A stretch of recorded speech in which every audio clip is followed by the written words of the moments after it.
আমি নিয়ে নিয়েছিলাম একটা বড় সাইজের কাতলা মাছ। তাই মাছটাকে নিয়ে চলে গেলাম ঝটপট করে রান্নাঘরে যেয়ে কড়াইয়ের মধ্যে মাছটাকে ভালো করে কষিয়ে নিয়েছিলাম। যেহেতু মাছের মাথা খেতে আমি অনেকটা পছন্দ করি, তাই কাতলা মাছের মাথাটা দেখে আর লোভ সামলাতে পারলাম না, তাই কাতলা মাছের মাথাটাও নিয়ে নিলাম। আজকে বানাবো আমি কাঁচা মাছের রেসিপি। তো দেখো, টমেটো কাটা দিয়ে দিয়েছি, কাঁচা লঙ্কা এখানে দিয়ে দিয়েছি, পেঁয়াজ আর আদার পেস্ট, আর এখানে দিয়ে দিলাম জিরে লঙ্কা পেস্ট, একটু স্বাদ মতো নুন, একটু পরিমাণ মতন হলুদ আর সর্ষের তেল দিয়ে ভালো করে আমি হাত দিয়ে মাখিয়ে নেবো। তোমরা চাইলে এটা গুঁড়ো মশলা দিয়েও বানাতে পারো। আমি এখানে সব মশলা পেস্ট করে বানিয়েছি। সামান্য জল দিয়েছি, গ্যাসটাকে অন করে নিয়ে 40 মিনিটের জন্য ঢাকা দিয়ে দিয়েছি। তার আগে একবার ঢাকা খুলে মাছটাকে একবার উল্টিয়ে দিয়েছিলাম।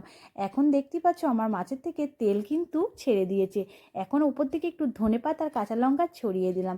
তো কতটা সুন্দর মাছের কালারটা হয়েছে সেটা তোমরা দেখেই বুঝতে পারছো। তাই দেরি না করে আমি কিন্তু খেতে বসে পড়েছি। আমার তো দেখে আর তরই সইছিল না।